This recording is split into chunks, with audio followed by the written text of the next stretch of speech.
All right, we are live. This is Expedition to Castle Ravenloft in the 13th Age, Session 0. And by Session 0, I mean we may or may not start the actual adventure tonight, but I think that we will. My players are, and wave when you're named, gentlemen, we have Bryant, who I met at PAX East. I have Pierce, whom I know from Twitter. And we have Jesse, whom I know from the 13th Age community boards on G+. And this is going to be just introducing our characters, a little bit of discussion about the setting and the rule set because it is new to all of us. And since I expect all of that to go pretty quick, we should also be starting the adventure tonight. Expect that the game will run approximately every other Wednesday for about 2 hours, starting broadcast about 8 o'clock.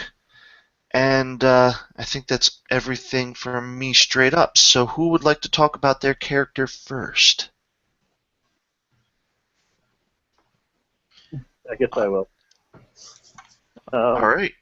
My character is a human fighter, Ember Telegraph, and basically he grew up as his parents were sorcerers and diabolists, cult members, and they were used him as focus and often blood sacrifice for diabolists for their rituals to summon demons and whatnot.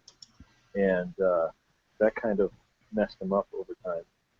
So he ran away when he was 12, went to the streets, used the survival skills he had gotten from battling both internally and externally these demons that his parents summoned to make a life on the street.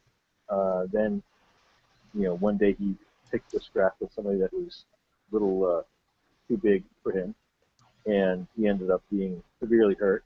Got picked up by some priests of Crusader who healed him up and saw that he was quite quite the strapping young man, and they basically recruited him for their ranks. And since then, he's been first working as a bodyguard for the demon hunting expeditions, and then since then has become a demon hunter and is kind of continuing that in his adventures, and is moving forward at this point, basically as a demon hunter. Okay. So one unique thing. So you seem to have strong ties to the Diabolist and the Crusader, who are icons of the 13th Age world. Yep. Sounds like your parents, anytime they needed somebody to bleed into the bowl a little bit, they're like, come here, Johnny, just it's only a little prick. And their reasoning behind it was that they thought it would make me closer to that icon and give me more of her power and kind of make me stronger. And from that, your rebellious phase was straight to the guy whose entire mission in the world of the 13th Age is to keep her contained. But because he didn't like, I didn't like getting beat up and tormented by other demons for all those years. All right. So, have you chosen a one unique thing about your character that nobody else who's going to be a player will share with you? Well, for my one unique thing, I did pick. I wrote it down as was used by parents in blood rituals until he escaped at age 12. I don't know if that's specific enough or broad enough for this situation. It's definitely a new mechanic for me. It's definitely something that we can change, and it also defines a relationship, which I think is potentially useful. But it's definitely something that is mutable. So what we'll do is we'll cycle through and we'll just have everybody do an introduction like that. And we'll discuss the one unique thing. We'll discuss their backgrounds. and see how that kind of concept ties everything together. And then if anybody wants to make any changes or suggestions, we can work that out. So, as part of your background, you're also well. Did you choose any backgrounds? These are the things that kind of suggests what skills that you have. Yeah, and again, this is I picked 4 ranks in Demon Hunter, 3 ranks in Bodyguard, and 1 rank in Street Dog.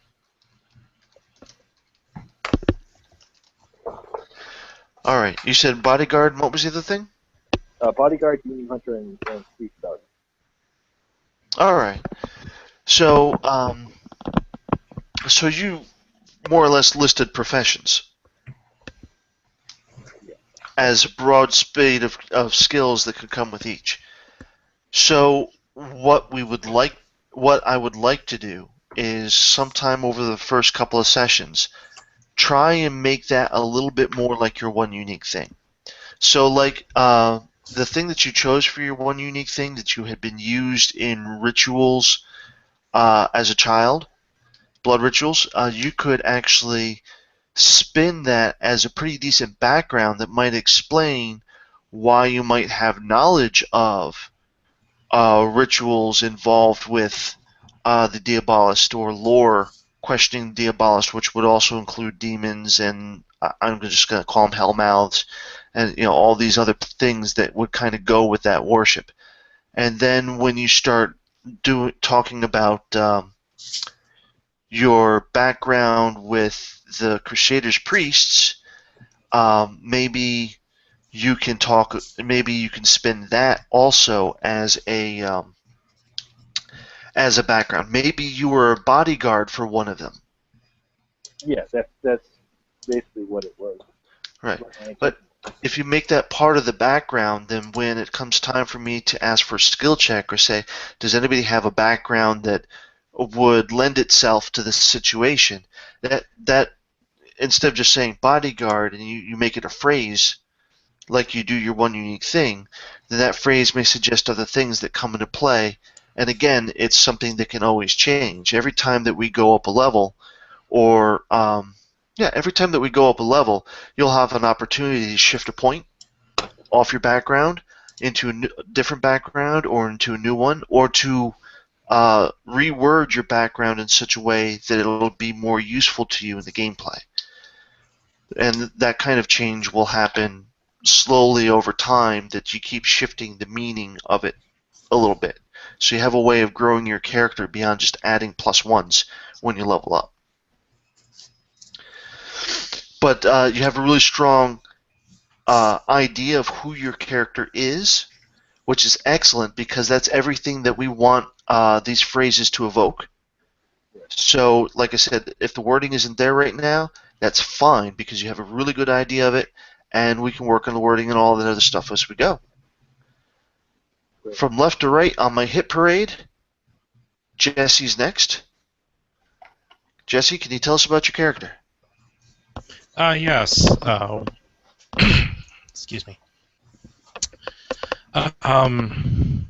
Vasile was born to an elf captive in the necropolis. She was basically a slave there. Don't know who his father is, or even if his mother was pregnant before or after her capture. And she was allowed to keep Vasile as long as he was trained to be entertainment to the court.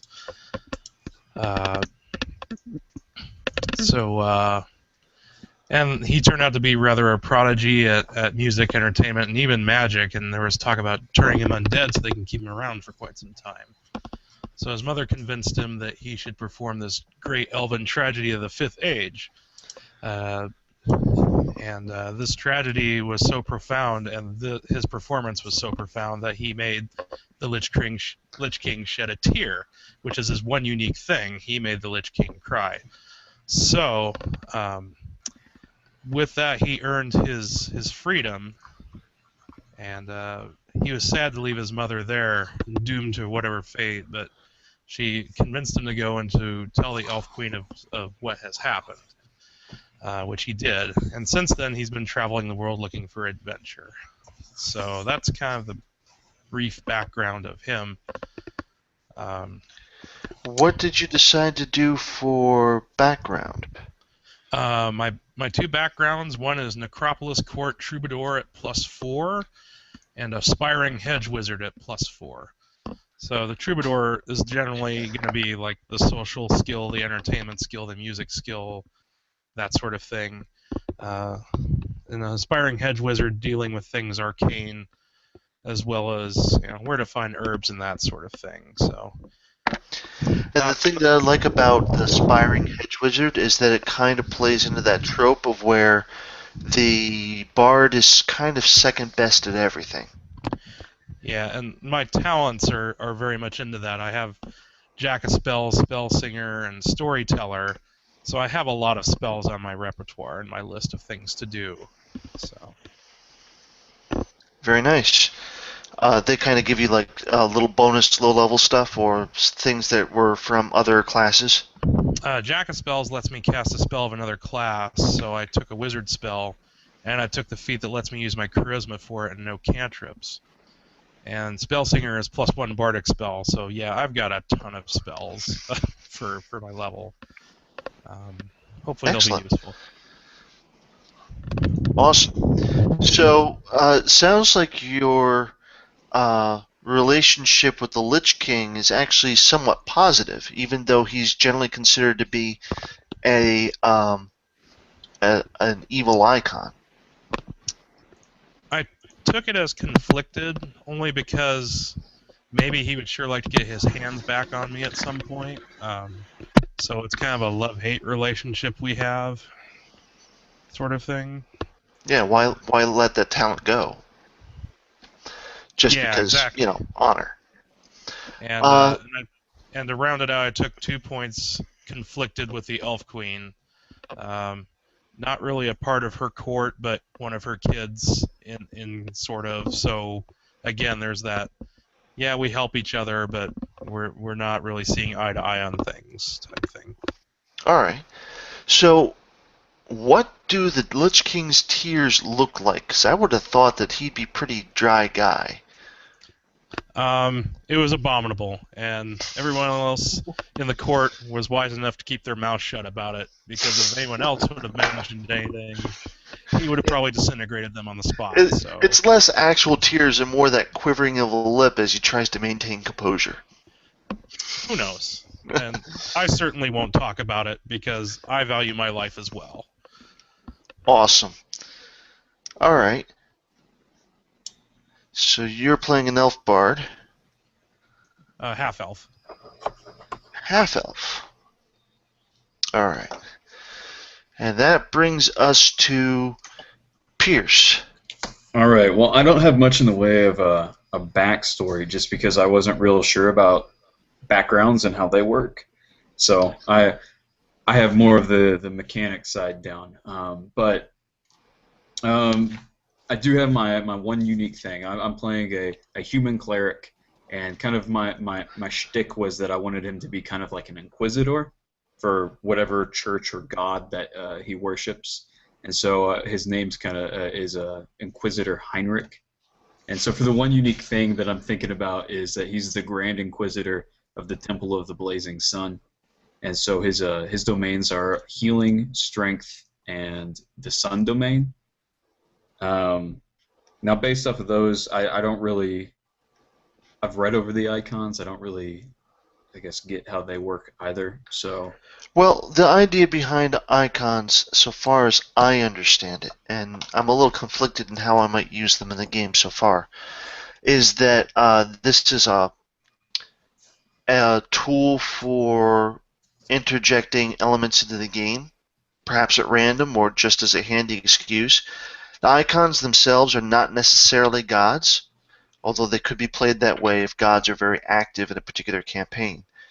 But they are the movers and shakers in that setting. So if this game were staying within the realm of the 13th Age, and there's a chance that we may come back and forth across the borders, the icons can be the quest givers. They can be the driving forces behind intrigue and politics and the reasons why things happen between cultures or city states. So they're generally speaking the things that players might aspire to become. Especially in early edition games, you had that transition point where instead of running around killing things, you were probably hiring adventurers to take care of yourself and you're upkeeping your castle. At that point, you kind of become an icon within that area, Okay. so to speak.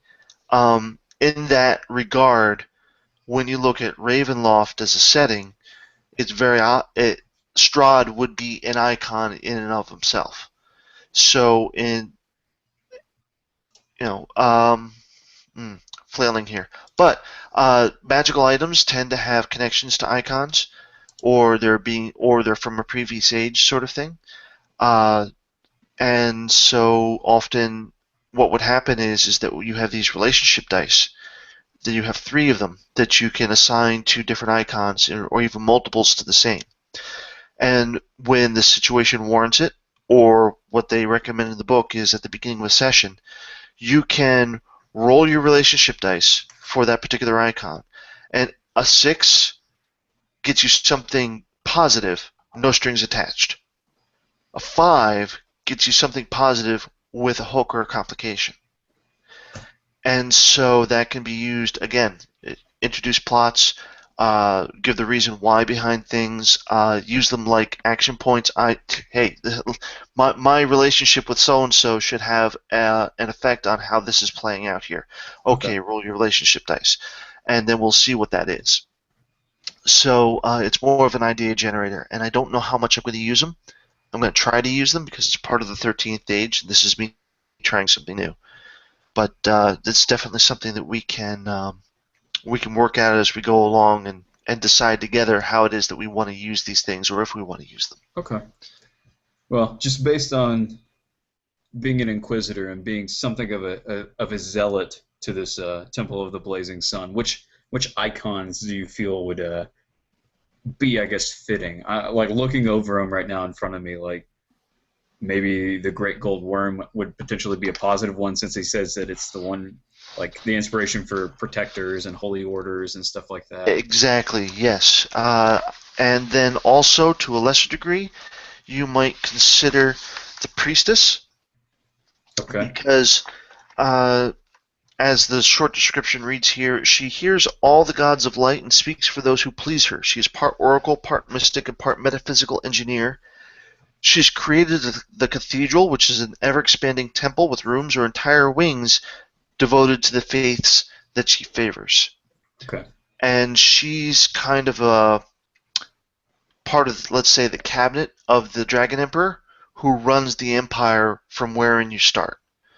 Okay. So, whereas the Great Gold Worm has kind of sacrificed himself to plug up the entrance to hell and keep all the demons from rushing in and destroying the world. And so he's kind of influencing you through dreams and through the agents that he has a stronger connection with, whereas the priestess is a person that you can actually walk up to and meet, and she actually exerts some real political influence in the world. Okay. I'm thinking maybe conflicted with the priestess, since Heinrich is something of a zealot, and maybe she doesn't necessarily agree with the methods in which he. Maybe she compromises too much. You know, just because you have relationship dice assigned to an icon doesn't necessarily mean that that person knows you exist. But in some way, they have an influence on your life. Okay. And that could be through their agents or through their organization and so on. So it says I have 3 points, and I've written down these 2. How do I... So a relationship can be positive, negative, or conflicted, and there's really no hard and fast rule about what that means aside from the general context that it gives to the dice. Okay. So if you have a positive relationship with the Great Gold Worm, successful rolls could be magical items, tips, squire to shine your armor, things like that.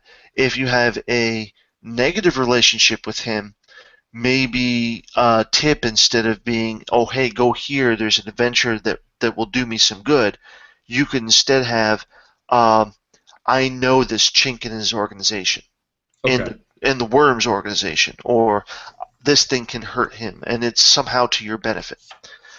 That's the context that positive, negative, and conflicted can lend to it, and it's entirely up to interpretation. Okay. And I may totally be lazy and just throw it back at you guys. Well, okay, well, it's a success with a complication, so what does that mean to you? And then we can negotiate that. And that Um, lets you put more of your own spin on things since it's related to your character. I was confused about how backgrounds work. When you were talking to Bryant, you said they're kind of like one unique things, I guess. Like, I'm thinking more like aspects in Fate, in the sense okay, that you have a short descriptive phrase that gives you some license, it gives you permission to do things. So in this case, uh, that context is in like D&D skills. So okay, instead of having individual skills, you can do what Bryant did and just kind of list a profession for now, the things that you've done before you've become what you are.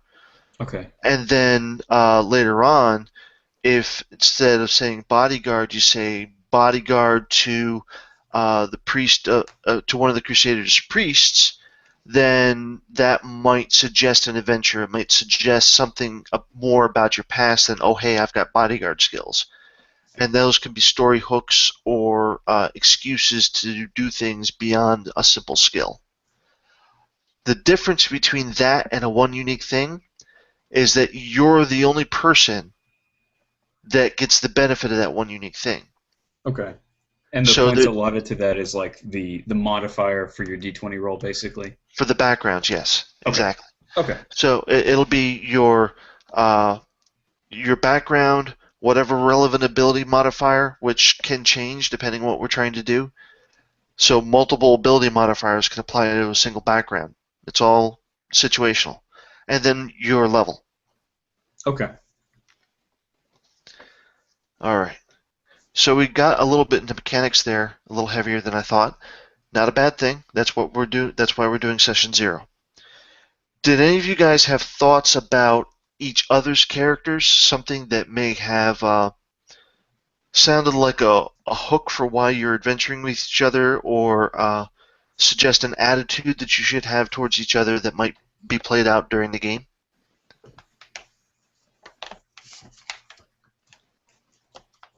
Well, it sounded like Bryant and I have similarly aligned goals. He hunts demons. I'm an inquisitor for this zealotous church. So it would kind of stand to reason that our characters would have ran into each other at some point in time. All right, that's good. And that would be a good reason why you would be adventuring together.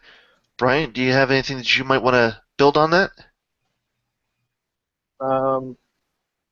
Yeah, maybe I know Heinrich is a pretty big dude from what it sounds like, but maybe he needed some extra muscle along, for this adventure, and we got together because like you're saying, that we have common goals and we kind of share, if not the exact same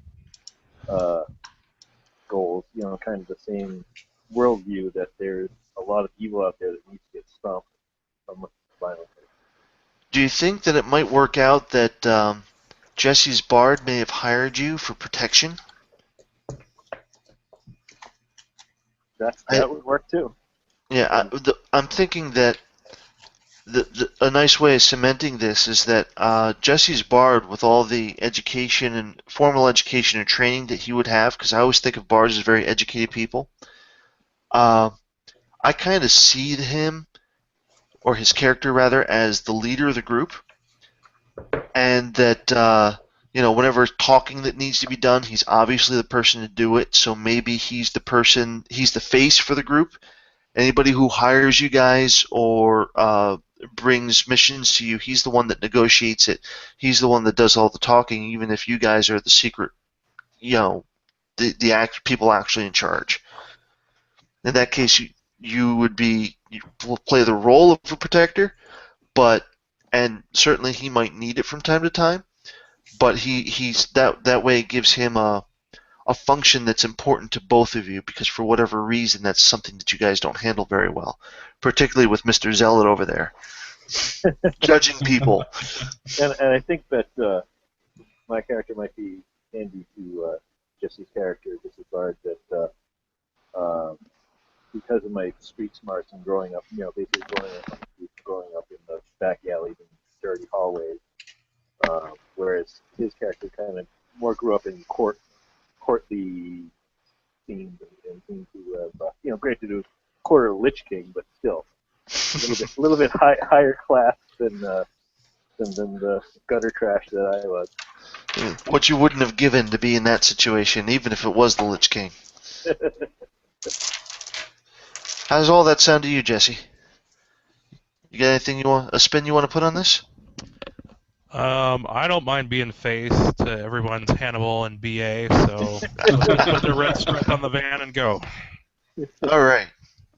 So when you guys were making your characters and going through the book or the SRD, did you have anything that stood out to you as being strange or unclear with the rules? Is there anything that you wanted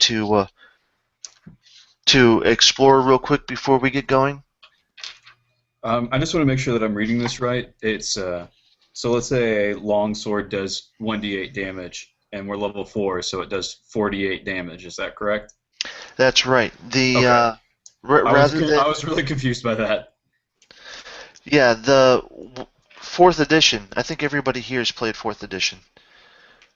The number of dice that you would roll might depend upon the power that you're using, but here, if you're using a weapon, it's always a number of dice equal to your level.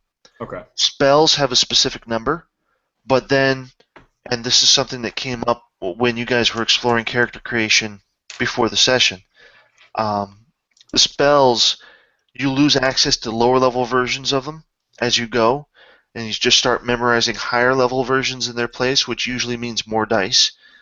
And at a certain point, I think that they get more dice than weapon damage does, but it's context. So we'll see a little bit better how that goes, especially since I think, Jesse, bards aren't exactly straight up damage dealers. They have a lot of little conditions and stuff that they put on things, I think. Oh, we're a shifty bunch. I can do lots of interesting things. I can kind of heal. I can kind of zap stuff. I can kind of control, but I don't do any of them particularly better than anyone else, I guess. Another interesting thing that I expect we're going to see, because we have both a fighter and a bard, you guys both have flexible attacks, which is something that I find very interesting about 13th Age. A lot of times with earlier editions, you had to choose what attack that you're doing and then roll for it. With a flexible attack, you roll your dice for your attack first, and then depending upon whatever the trigger is, whether it be above a certain number or an even roll or an odd roll or some combination thereof, you get to choose which attack you used based on that trigger after you roll the die. And that gives you flexibility in, oh man, I missed, but I have this flexible attack that still triggers if I roll odd. And I think especially the bard gets tricky with that. Has some things that allow him to be tricky in combat, whereas the fighter is more straight up, ooh, what kind of damage do I want to deal today? And I'm really happy to see two classes that have that, because I really want to see how they work in a game. I think that's going to be interesting. Yeah, I thought that was really interesting. I'm looking forward to it. Are you guys okay with some of the name changes between 4th edition and 13th Age? Bloodied is now Staggered. Healing Surge is now a Rally. Or rather, sorry, a Second Wind is now a Rally. Did all that stuff make sense to you? Yeah, that was pretty easily converted. All right. Also, remember you get miss damage on melee attacks, and maybe on ranged attacks, depending on how you build your feats. that miss damage is equal to your level. But if you roll a 1, a fumble, not only is it an automatic miss, but there's also no miss damage at that point. That's the only effect of a fumble, and I'm not playing with critical tables or fumble tables here. So that's the only strange things about it. Were you guys pretty cool on how saving throws work? I actually didn't read much about that. Yeah, I might need that to be gone over.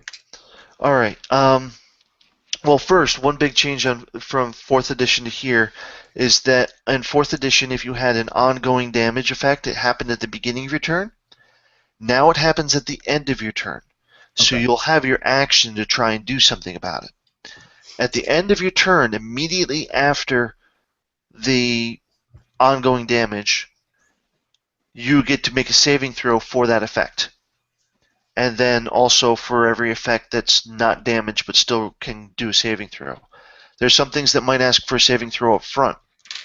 And whereas 4th edition it was just roll a 10 or better, here you have 3 stages of saving throws, 3 different levels. An easy save, you just need a 6 or better. A standard save, an 11 or better. And a hard save is a 16 or better. So it's 75, 50, and 25% chance of making it progressively. Is it just a straight D20 roll? Straight D20 roll, no modifiers, unless, of course, you have something that specifically says it modifies the save. So it's not, just like 4th edition, it's not affected by ability modifications or anything like that. And let's see what else I have on my card here. And I want to make sure. When you rally, when you spend your, when you rally, in 4th edition it was a second wind, and you only got 1 per battle. Here you have a rally, which does essentially the same thing. You don't get the +2 to defenses, but you do get to roll your hit dice, and that's how many hit points that you recover. So that can be very variable. But to help even that out a little bit, whenever you get your first rally for free, after that, if you want to rally a second or third or fourth time, there's no limit, you have to make a saving throw in order to rally. If you fail the saving throw, you don't lose your action, you just can't rally that turn. So the important thing is to remember that you can second wind more than once a battle, because that may be key to surviving some of this stuff. Now you said that you don't lose your action. So it normally takes a standard action, and you don't lose that standard action if you don't. Move your mic, man, because I can barely hear you. Oh, sorry. So the with the second with the second rally, if you don't make the save, you can still do a standard action. You can still do standard action, yes. You don't lose your action at all. Okay. So attempting to rally doesn't cost you anything, but if you succeed, it's your standard action. Gotcha. All right. The only other thing that I wanted to touch on real quick, because this is also a very big change from 4th edition, is I wanted to make sure that you guys understand the concept of a full heal up. Because what would happen with other versions of D&D, you would have an extended rest. You would sleep overnight. You would stop for the day somewhere, and then you would get your stuff back. And you can change over your spells. In 13th Age, what they do is they say 4 good to difficult battles, and then you can do it. So if those 4 battles take place over 4 days, then it's 4 days. And then when you get your full heal up, you can get your spent healing surges back, and you can change out your spells, and you go back up to full hit points. The other thing that's different about this is that if you can declare that you want a full heal up at any time, that there's a sufficient space in the story to do it. The thing is that if you don't go at least 4 fights first, 4 good ones, then I can declare a campaign loss. For some reason, stopping to take this full heal up before you've hit that milestone will set you back in some way. It's going to have a negative impact on what you're trying to do. Now I haven't decided what that's going to be. That's going to be a case-by-case basis, but I've got some ideas based on some of the things that are going to be going on in the game around you. So I'm not going to out and out try and screw you guys over. I'm going to try and make the consequences logical to what's going on. And if there seems to be an issue with anything that I come up with, I'm happy to hear about it and figure it out with you guys. I want this to be a little bit more collaborative than the normal D&D games that I've played it. Other than that, it looks as if everything else that I had on my card we can cover as the game goes. Did you guys have anything else that's come to mind?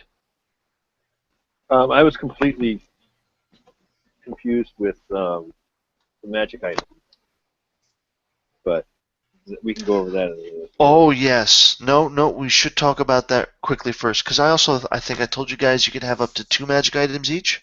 Yeah. All right. Magic items can be separated into tiers, just like 4th edition. So you have the heroic, the champion, and the epic. Those get +1, +2, and +3 bonuses respectively. So the bonuses don't march as high as in regular D&D. The thing is, if you've gone through the book or the SRD, there's no magic items. Maybe 1 or 2 examples, and that's it. Everything else is whatever we decide to make it. So pretty much I've got some stuff predefined because I'm running a 3rd edition adventure. There's magical items in there. And I'm going to be coming up with other stuff as we play, maybe to shore up or just to throw a bomb in there, see how you guys work it. The big thing about magical items is that they are all in some way semi-intelligent. They have personality quirks that potentially affect how you act. So as long as you have no more magical items than your level, then the quirks are completely voluntary. But if you have more magical items than your level, those quirks can become mandatory. They can begin to assert themselves and affect your character's behavior. It's kind of a natural limit on how loaded up you can be on magical items, and force you to make decisions. But on top of that, I think it's got some really great role-play potential, particularly if there's a great idea in there for a running gag.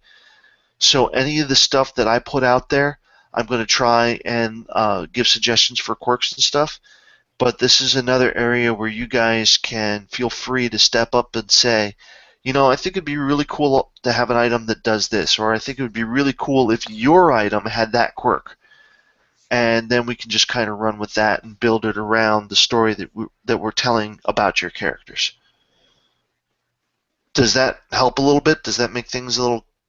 Yeah, that definitely puts a little bit of explanation on how it all works. All right. Now, I know Jesse DMs, and I'm pretty sure Pierce DMs. How about you, Bryant? Do you run games? It's been several years, but I used to. Okay. So at some point, all of us here have had to make stuff up, perhaps on the spot, for players. We all kind of have that skill set from one time or another. So that's a good thing. I forgot to ask that before, and I like playing with other DMs just for that reason. I don't plan on working you guys to death. I mean, I'm still the guy running the show, but I like to share. And the system is built for it. So, if nobody else has any questions... I actually have a question real quick about magic items. Sure. I had selected 2 out of the book. Is that kosher? or should I come up with my own? No, you can select them from other places, I suppose. I Okay. guess we should go through and see what everybody's got for magical items. So, since you brought it up, why don't you tell me what you've come up with? Okay. I found two items. They're both on page 292 of the book. The first is the Great Sword of Abandon. Its quirk is that you blurt out obscenities, which I thought was kind of hilarious. And basically, it allows you your first attack each battle to deal an extra 2d6 damage. All right. I just thought that was kind of neat, since I was kind of going for the zealot inquisitor type thing, and I liked the quirk a lot. Yeah. The second thing that I found was a symbol of gathered power for a holy symbol. Its quirk is a one-track mind, which again I found really fitting, and it just gives a +1 to attack and damage for divine spells. And if I use this symbol during a quick rest, I can regain a one used level 1 or level 3 daily cleric spell. And that's neat. So, in this case, like you said, you pick quirks that will reinforce your character concept. In fact, Right. if we wanted to, we could even say that they probably came from the order. The quirks are well known. In fact, that they try and produce items like this for exactly that reason. They want you one track. They want you rushing in. They're giving you items that will encourage the behavior that they want you to bring to the world. That is pretty awesome. Jesse or Bryant, did either of you want to have either of you picked out magical items yet that I I've been looking at them while we've been talking here for a bit, and pardon me. I did like the Mantle of Evasion, which is on, let's see, page 289. It adds +1 to my PD, and when I take damage from an opportunity attack, I take 20 less. And it does a recharge 6. The quirk is I can't answer a question directly even if I wanted to. I'll try to bring that up once or twice a session just for fun. Bards don't have a lot of cool things as far as attack stuff. They can use wands and staves as a wizard, but they're very limited in selection in the book. So with your permission, I would like to reskin something. Sure. This is what I came up with. It's from the weapon types on page 293. I call it the Violin of the Requiem, and it's an inimical weapon. So basically, when I hit with this weapon, I can deal an extra D10 to that enemy. But if I do, I also take that damage. And the quirk is I bite nails or some similar darker habit, which given I grew up in the necropolis for 16 plus years, I probably have a few anyway. So that's what I want to go with. Two things that came to mind. First, the theme song to Angel. And second, El Kabong! Hopefully I'm not going to hit anybody with it, but I suppose I could if I had to. No, and that's fantastic because again, you're picking things that just kind of really work with your character concept, and I think that's awesome. So, Bryant, from your questions earlier, I'm assuming that you didn't have anything straight off. Not straight off, but one that just came to mind is like and I don't know the phrasing of it, but basically a shield that would give me, a low, like I'm not sure exactly what the terminology. I think it's resistance, like a resistance to necrotic damage.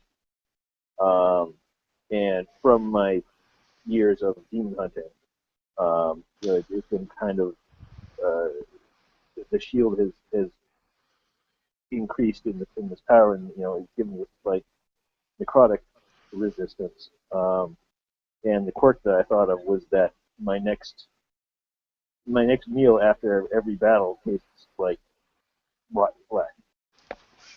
There you go. So the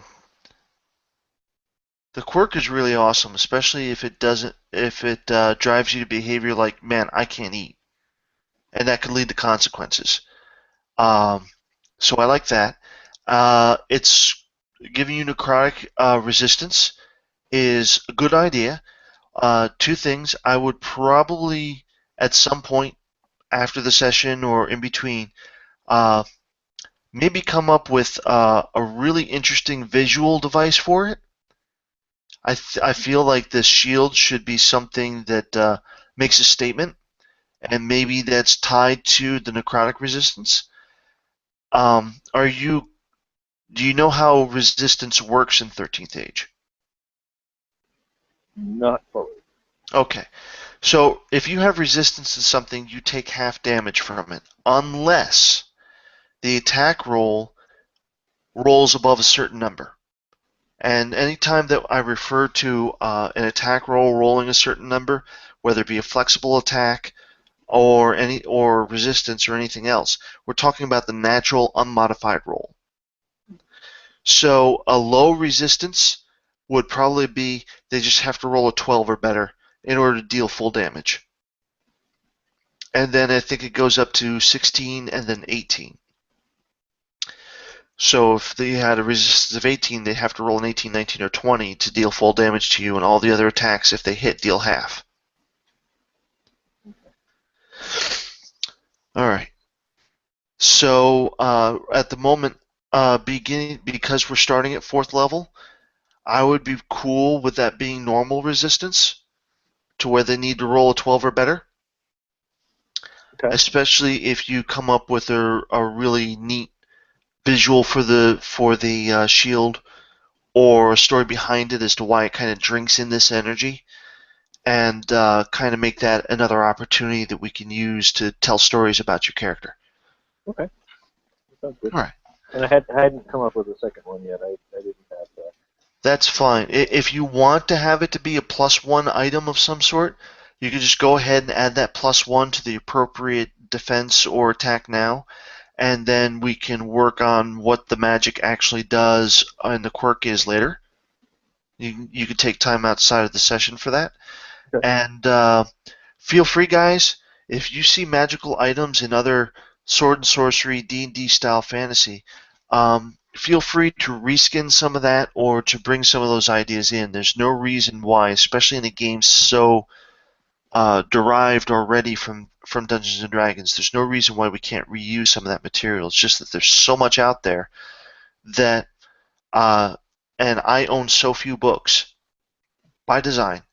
I'm perfectly okay with you guys bringing in ideas from those other books. Just you run it past me, and if it sounds good, we'll run with it. I'm not really strictly concerned with balance at the moment until something like obviously seems to be an issue. So we are running about an hour in. We've got an hour to go, and I think we've more or less covered everything that we need to before we start.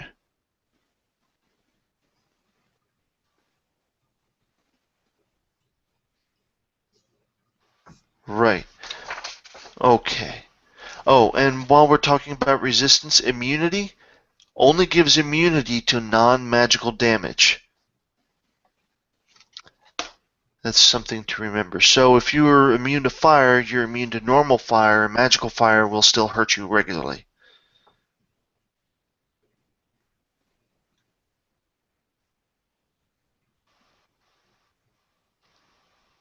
All right. Okay. So, with your permission, I will roll straight into the first adventure. The first adventure is it's a one-shot that I used the last time that I ran Expedition to Castle Ravenloft. It's called The Ghosts of Aniel. It was a one-shot written by Stephen Kenson, who they did a whole bunch in the 3rd edition days of adventures, like from 1 to 20, that they published for free through the Wizards of the Coast site, and I happened to pick it up then.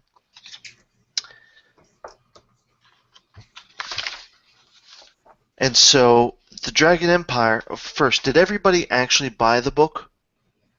I have a PDF copy of it. Okay. Yeah. But everybody has a copy of a book where they have seen the map. Yeah. Yep. Okay. Then I may have a high-res version of the map that I can share with you guys later. So we're going to be down here below the Wild Wood in this area here near the river. And actually, for the Diabolist among you, there's a Hellmouth sort of thing right there too that we may bring into play. But that whole map kind of represents the Dragon Empire, and it's a vast, composed of many realms. South of the Midland Sea in the Wild Wood, the current High Druid has made her home. Since her arrival, primal energies of her rituals have made the wood even more hostile to the forces of civilization. And yet, people still live in the Wild Wood. The larger settlements have been abandoned and overrun by nature, but small villages and hamlets still persist when they're careful to live in harmony with nature. The Emperor only rules here in name, but that does not mean that he has abandoned the Wild Wood. Agents of the Empire patrol settlements, taking census of the people who remain. They hear their needs and chart the progress of the Druid's power through the forest.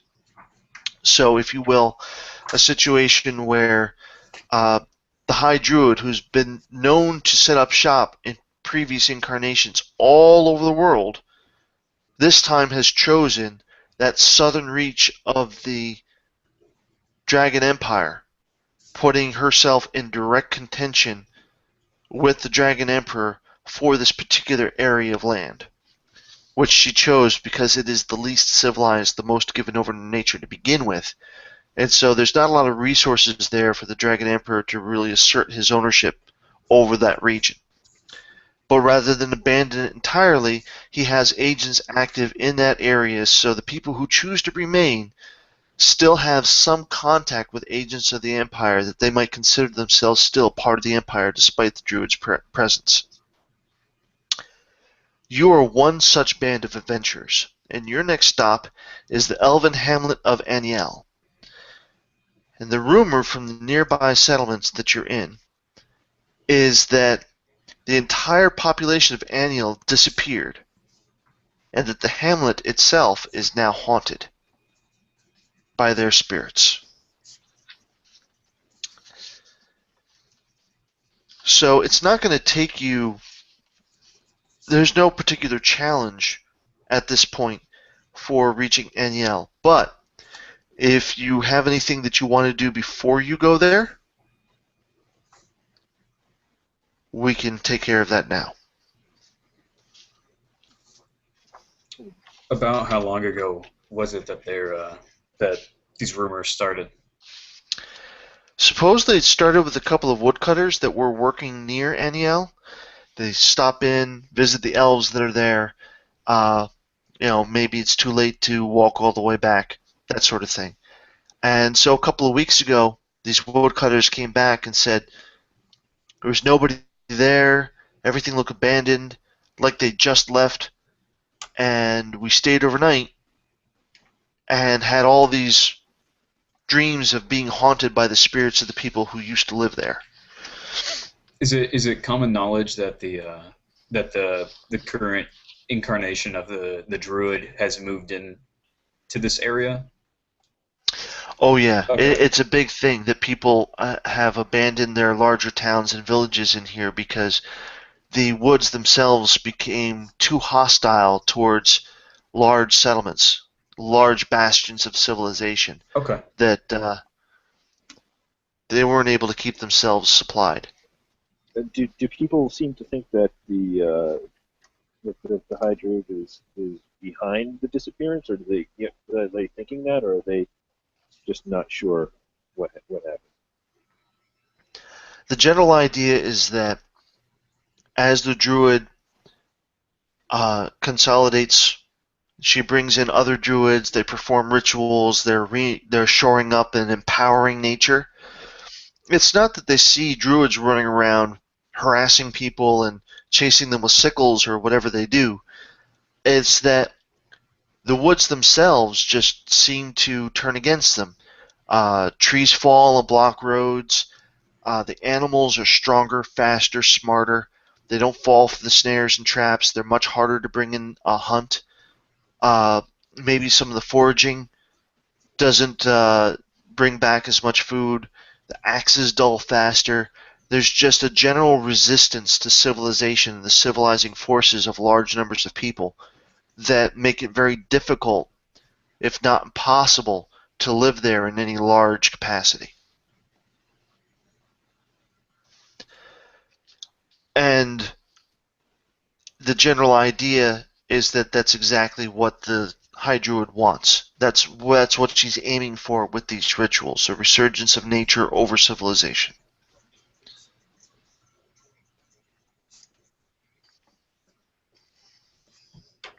And I guess one of my other questions would be that has there been any word about how this is affecting the Hellmouth there in that area?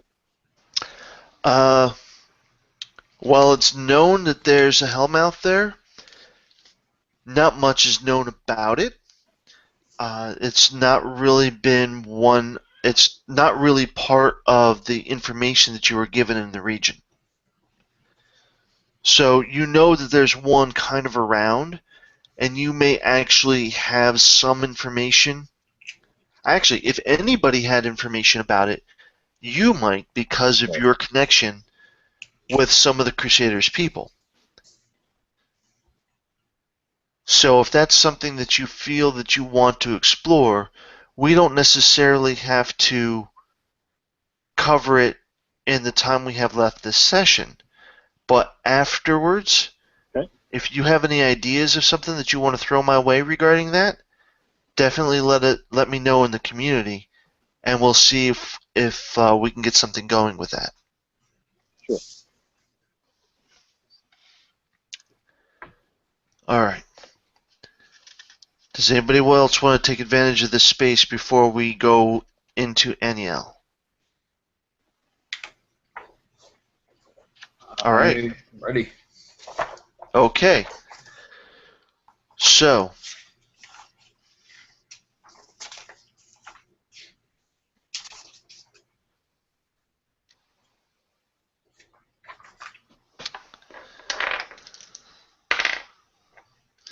it's just after lunch, and you guys resume your journey, and you come across the outskirts of the town.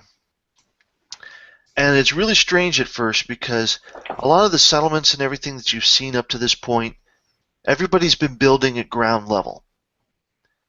But your first signs that you're in Aniel is that you see gardens.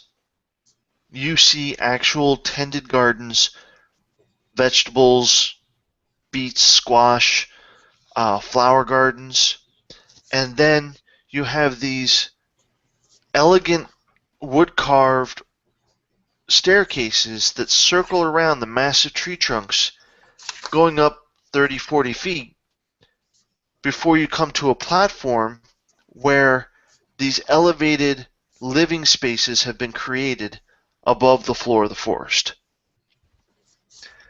And everywhere there are these tiny flourishes where it's using pieces of natural fallen wood that's reclaimed and all these natural curves and nature motifs, and you've got vines growing up through things, providing color and decoration. And it's just a very integrated natural space. But it is deathly quiet. All that you hear are the sounds of the forest. And the state of the gardens, by now they've been untended for up to a month perhaps, and some places where fences had been erected to protect the garden from deer and other animals that might take advantage of that have been smashed or knocked down flat.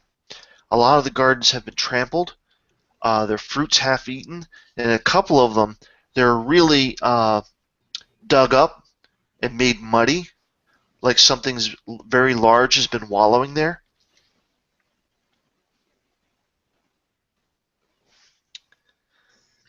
About how big are the holes around these dug up gardens? Well, they're not very deep, but they could easily be a foot or two wide. Okay. But in spaces where things get muddy, it's kind of a large hollow, good 10, 15 feet across.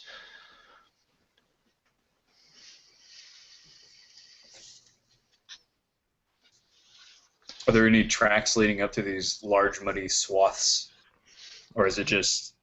I guess how many muddy swaths like this do we see? Well, from your position on the edge of town, you only see one. Okay. There are some uh, horribly huge hoof marks on the edge of it, where perhaps some sort of giant pig has stood up, Okay. struggled to its feet. Or a goat. Could be a goat. Well, this is disconcerting, to say the least. The only thing to do, I suppose, is to investigate. Um, so I suppose Heinrich will move to the closest muddy swath to just kind of take it in and look for clues, as an inquisitor is wont to do. So, for Heinrich, and I should write down his name, shouldn't I? I'll get them all down here eventually.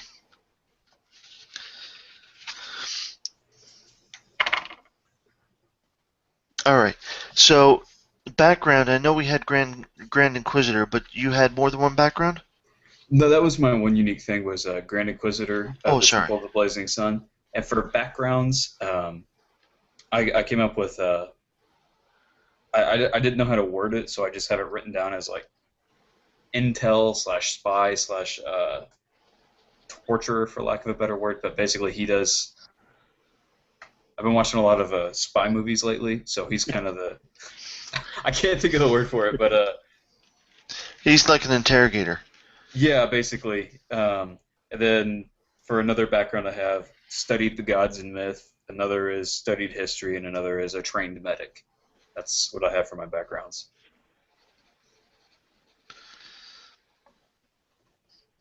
Alright, so there really isn't a heck of a lot about that suggests I can track things, No. but but what you can do is obviously a very giant hoofed animal has been around here, unless it's something worse.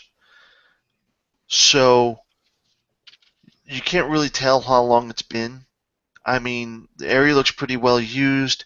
Nothing's particularly dried up. The elves have this very clever system where rainwater trickles out of barrels off the top, off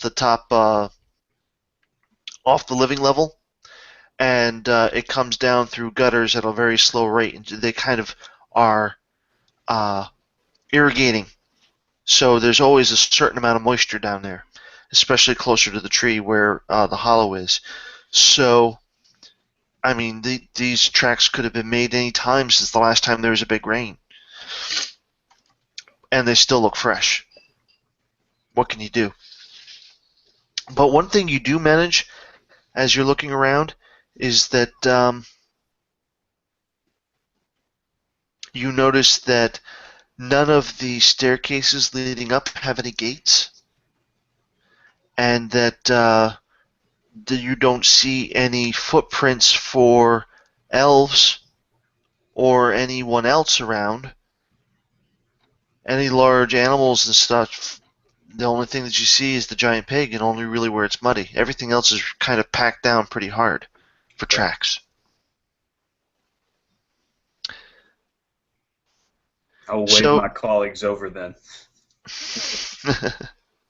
I'm gonna take a look around and see if I can, obviously this great creature that's just wallowing in the garden, eating all their livestock, eating all their fruits and vegetables.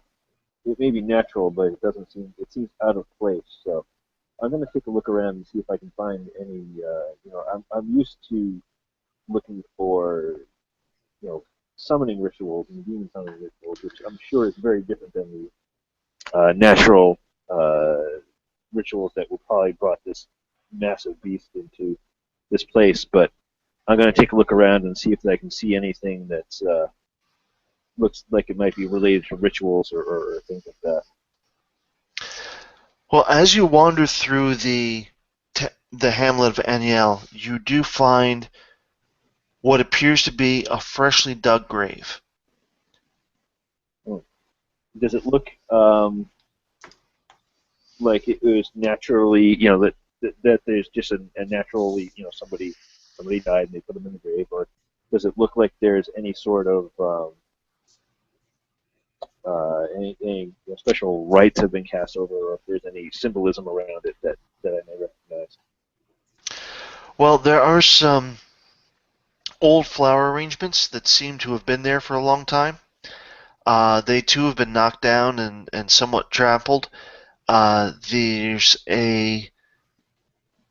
no marker, but then you don't see anything really resembling a graveyard, so maybe it's just not their way.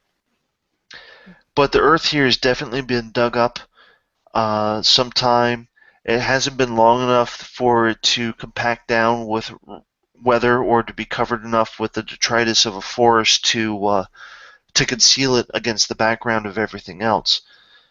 But the dirt, the newness of the dirt, kind of jives with the time frame of the flowers that are there. As best as you can tell. Yeah. Like it doesn't look like it was dug up yesterday. Oh no. This is definitely more than a few days, possibly weeks. It's just a matter of again. There's really nothing about your background that really makes you very nature savvy in that way. But you can tell it's not new, and it's at least a week old, possibly several weeks. Okay.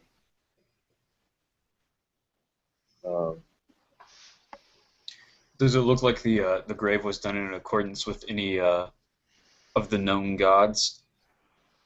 I do have knowledge there. Yes, you would. It seems a rather simple burial, and actually, being that he's from the realm of the Lich King and a half-elf, Bryant's character, and what's your fighter's name again? Ember. Ember? Yes.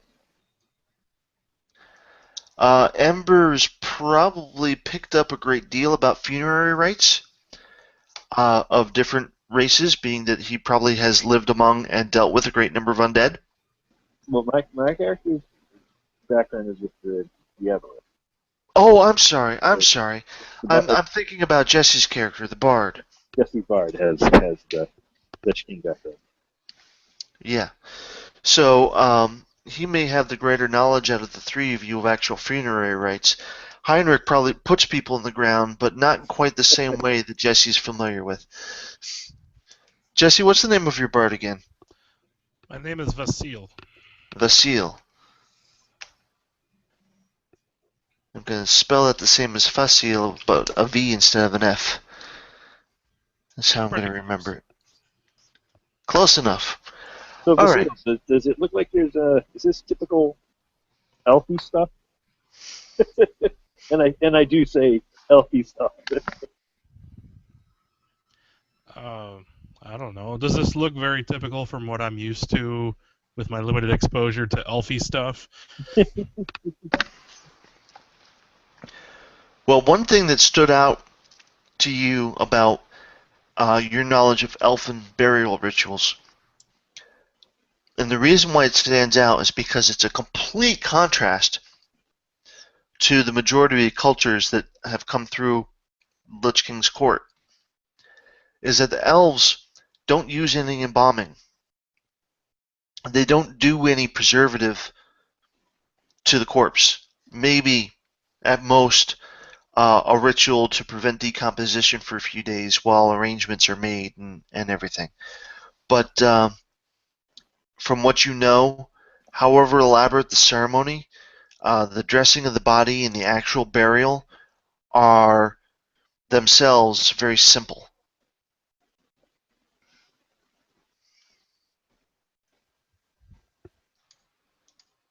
And can you remind me what this gravesite looks like again, real quick? Essentially, it's a freshly turned. Well, I say freshly. It looks like somebody dug a grave about the size of a tall elf, rectangular in proportion. The dirt's been turned sometime within the last couple of weeks, possibly longer, and there appeared to have been a lot of flowers here at one time, but they've been knocked over and trampled just like all the other gardens in the area, even though this is kind of like a grave dug off to the side of the settlement on the outskirts. Okay.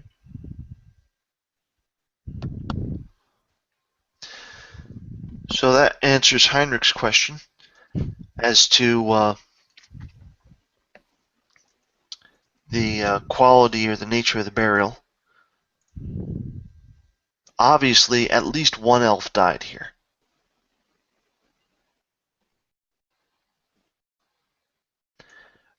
Well, it occurs to me that we've got one grave, so where did everybody else go? They're obviously not. Nobody's recently died other than this one person. So that's, I don't know, should we start heading up the stairs and checking out living spaces? Anything else that'll get us above the ground where the giant pig seems to be roaming around. It'd probably give us some better perspective up there as well. Take a look around. Sure. All right, that's 2 out of 3. If Pierce has no major objection, we'll move up one of the stairways. I was actually thinking about maybe seeing cause of death of this strange elf. So you want to dig up the elf? Uh-oh, I think we lost Pierce. To the chat.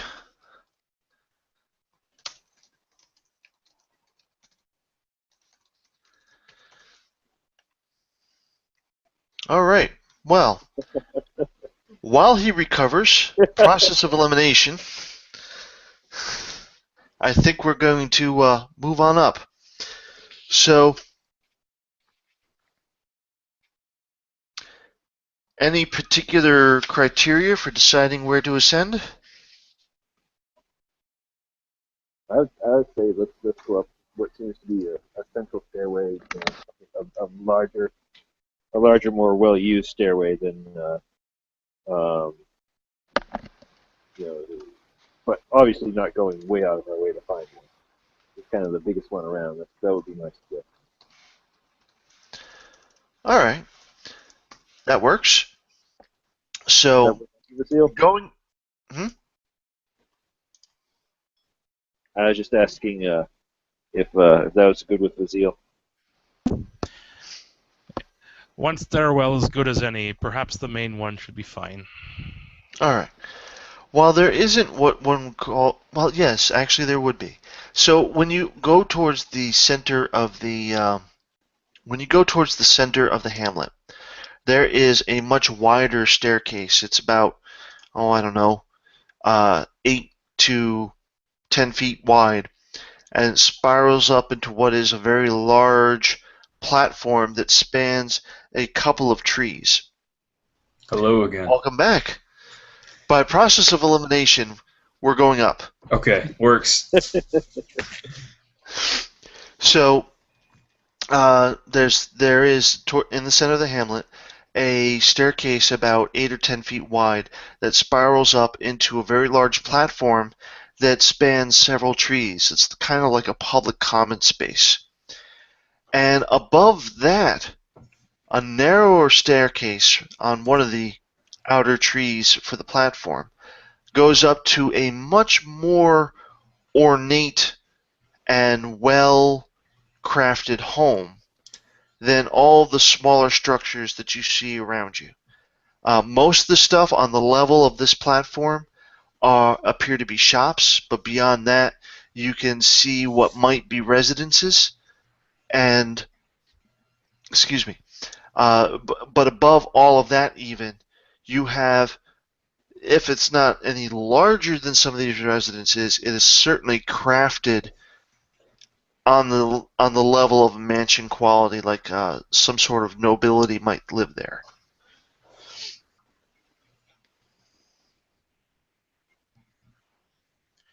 That seems as good a place as any to start.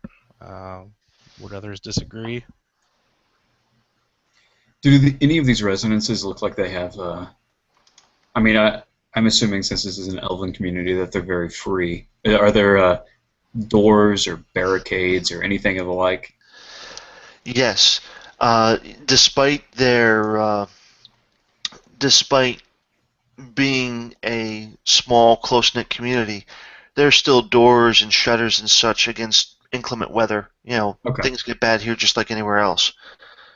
But so far, apart from the shops, you really don't see any locks anywhere, or at least not too many. Yeah, I think that as Vasile suggested, checking out the mansion would be probably our next best lead. All right. So you approach the stairgate for the mansion,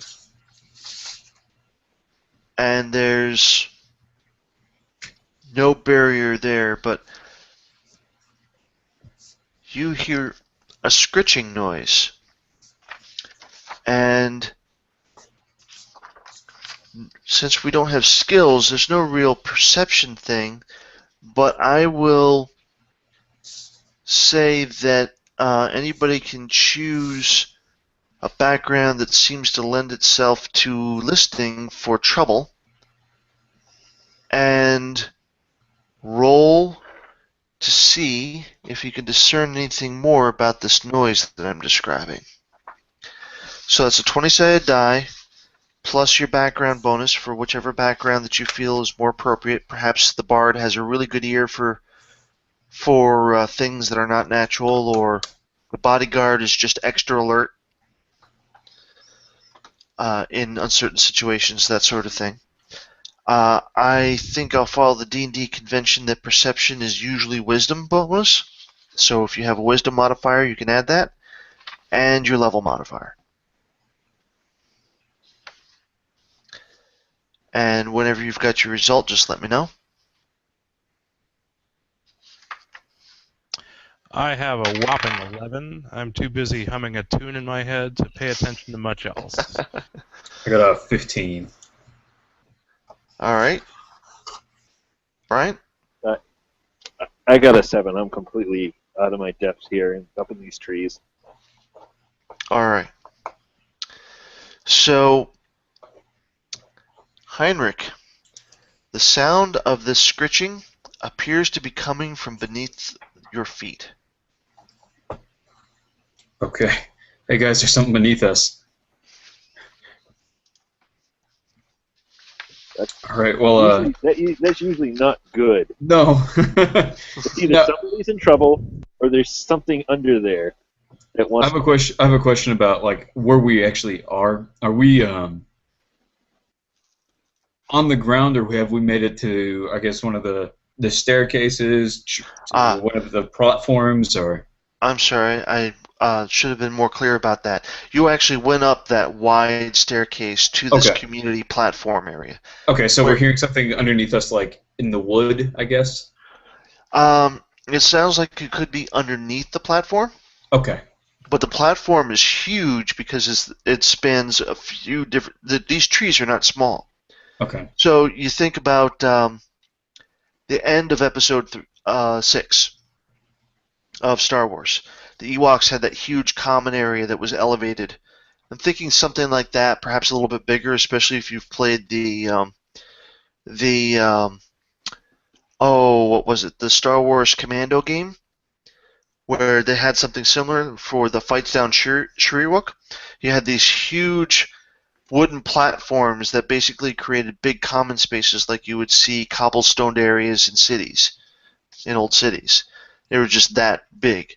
I'm envisioning something kind of like that scale where you could have maybe half a dozen shops at the base of individual trees, or 2 in 1 if they're really small, and then one of these, instead of having a shop at the bottom, has another staircase going up. And that particular one, that's the one that you're looking at now, is also near to one of the edges of the larger common area platform. This doesn't seem good. Good, I'm doing my job well. All right, so apart from hearing the noise, there's no obstacle or anything odd that might suggest that you can't just go right on up. Well, I'll alert Ember and Vasile. I'm hearing noises underneath us. They'll probably think I'm crazy since they didn't hear it themselves. Gentlemen, any reaction, or do you just want to go up the stairs?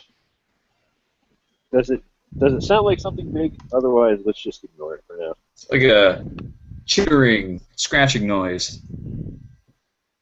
Probably It could be squirrels. I was gonna say it's probably just some. It could be squirrels. I could just be paranoid. These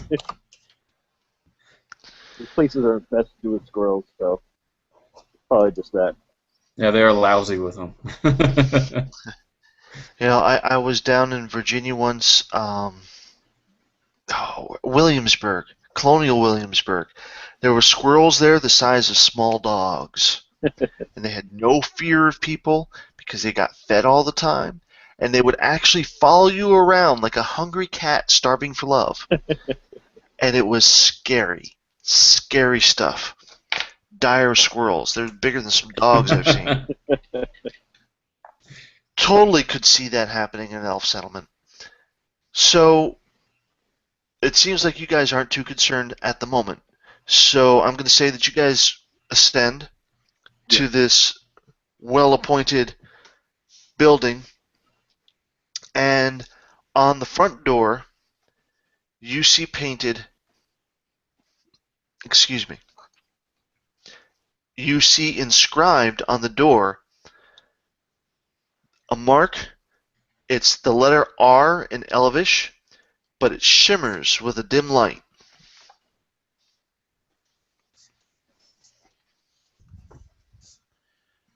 Well, without thinking about it too much, I would assume that's a magical rune of some sort, and we should be careful. Well, being an aspiring hedge wizard, it may be that you can tell something a little bit more about that. Should I make an intelligence roll? Certainly, and feel free to add your background as well.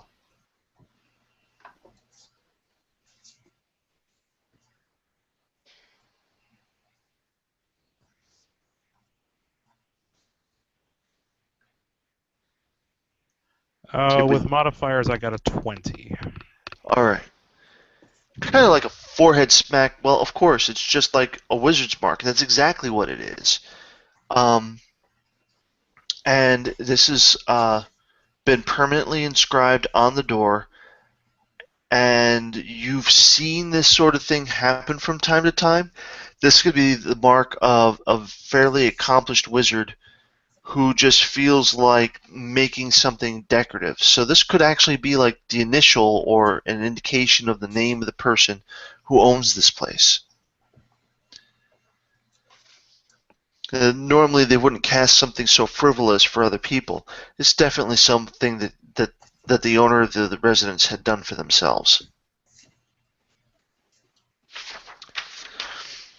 Vasile, Should do we knock? these marks usually last a long time? Normally the marks don't last a long time unless the caster takes pains to make them permanent. Now, for something like a wizard's mark, it's not terribly. Well, let's just say that you have to have a certain level of proficiency to do it. Some people might do it just to prove that they can, like a calling card, and others might do it because it's nothing. But you're not going to find first, second, or even third level wizards who can commonly pull this off. It's too much of an investment for them. So should we knock on the door, see if anybody's home, be polite? Perhaps you should, since you're our face. Roger that. Vasile will knock on the door. All right.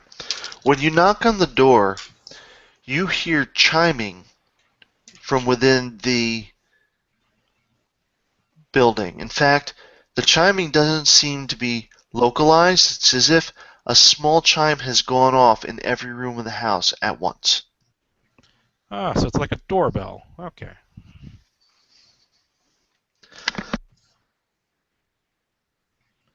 Well, I wait a few moments. No one answers the door.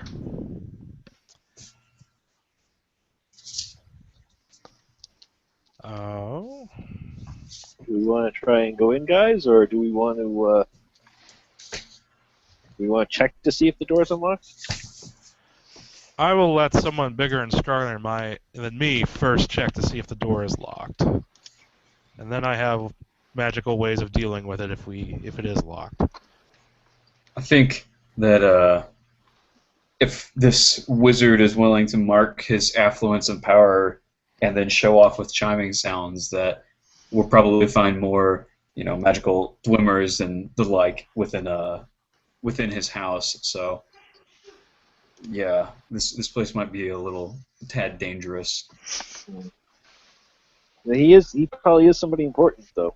Yeah. Maybe.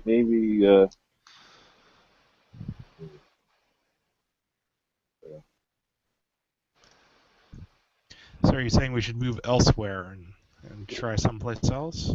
Well, I mean, this is our only solid lead, and we don't really have much in the way of a lead, I guess. Anyways, before I got disconnected, I was thinking of investigating the elven body that was buried strangely in that strange elven grave that you had noted.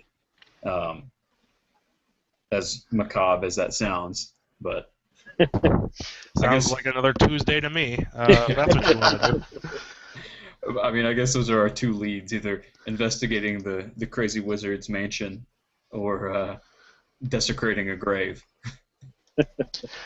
I would choose this moment to step in as DM and remind you that the rumor of this place being haunted came from woodcutters who had spent the night here. Well, I'm a bit tired myself. It is only like mid-afternoon. We can desecrate graves and explore mansions later. It was a long walk. I don't know. I'm up for opening the door. I've faced worse things than a door chime in my life, so I think it'll be okay if we open the door and take a peek inside at the very least. Have at it, Ember. I'll open up the door and I'll kind of raise my shield halfway because I know these crazy wizards are known to setting off fireworks when you open up their door. So I'll open up the door kind of behind my shield. I'll step away. I like that. I like that all we've seen is a glowing rune and a doorbell, and we assume this guy is batty crazy nuts already. So, most stereotypes, guys. Let's keep it going. They're useful shorthand at times. So the door swings open freely. It's well oiled and there's just no creaks or anything. Just smoothly opens up for you. After a little bit of movement, it actually kind of takes over its own momentum and swings open in front of you. And before you is a hallway that has various openings, one side or the other, going into different rooms. on either side of the house. About how many openings are there?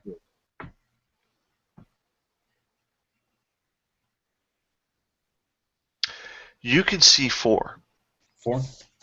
But it should be noted that from what it looked like outside, it may be that this could be a 2-story house.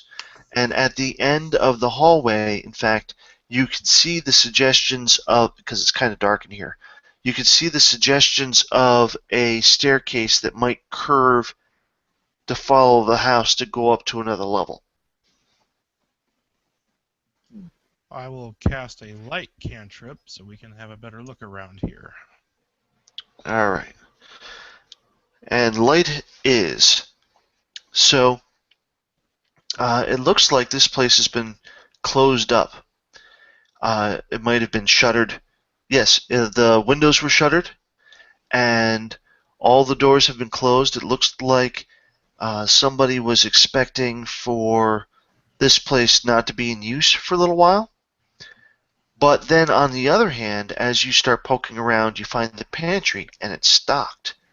And then you find a study, and the study has a large number of papers and books lining one of the walls, and some pieces of magical apparatus, and a large, I want to say, wardrobe that might be there to store components because there's a lock on it. And there's all kinds of just goodies strewn about that that a magically inclined such as yourself could spend some time learning things here.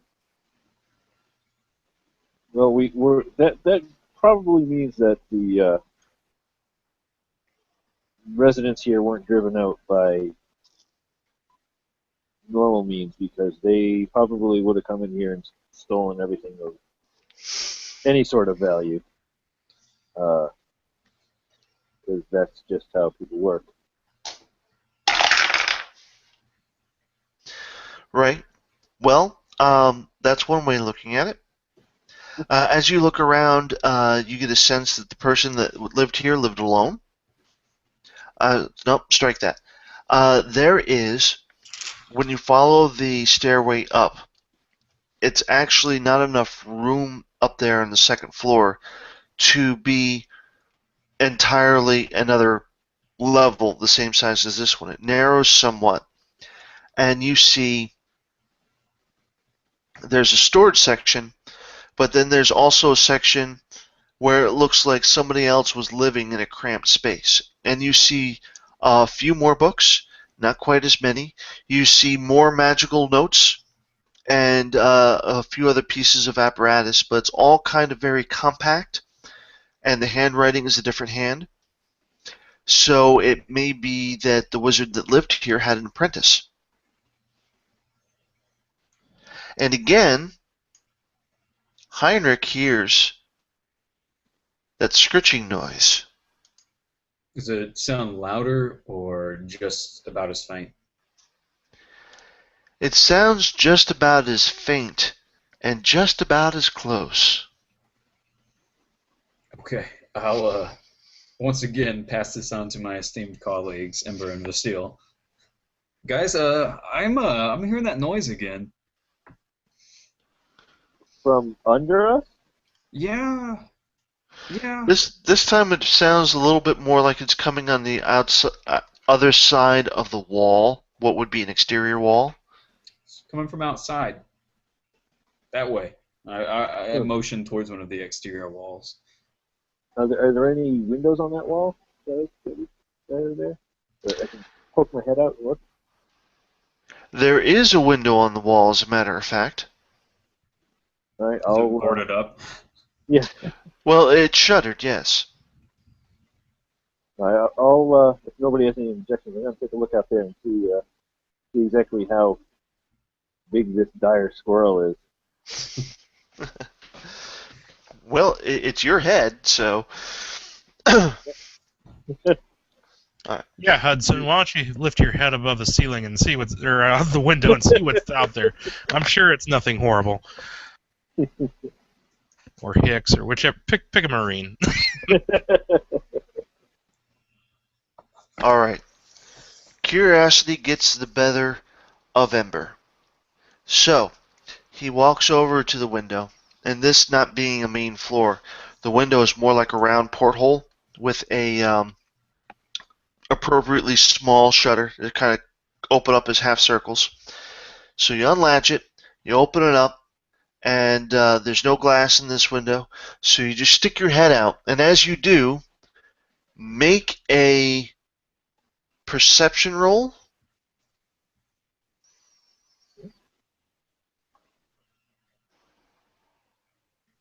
19. All right. Just out of the corner of your eye as you're sticking your head out, you could have sworn that you saw the largest spider leg you've ever seen in your life, but it had no place to go. It just kind of disappeared before you could turn your head to look at it. But a spider that big, you would have had to have seen it. There was no place for it to go because it's not like it would have been just going over or under the house.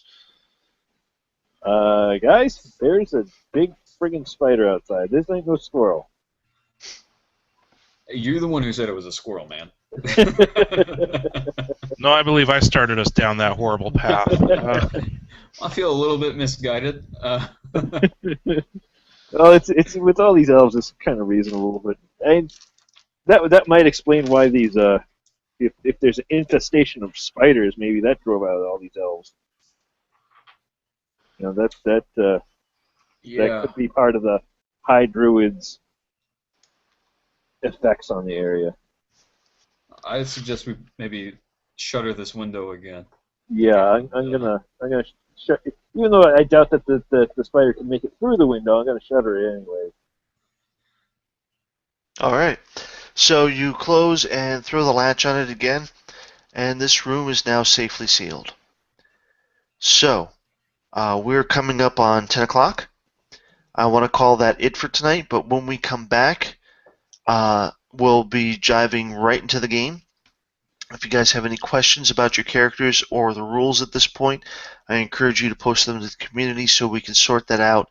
And when we come in to broadcast, that's just almost straight up game time.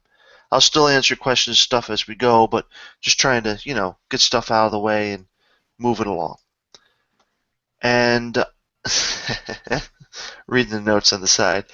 Yeah. I'm going to end the broadcast there, and if you guys want to stick around for a couple of minutes for a quick post-game chat, we're all set.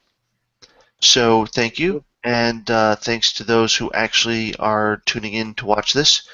I saw that we had one viewer earlier tonight, and nobody since, but that's the wonders of putting things on YouTube. People will discover it after the fact. All right. Sounds good. Thanks.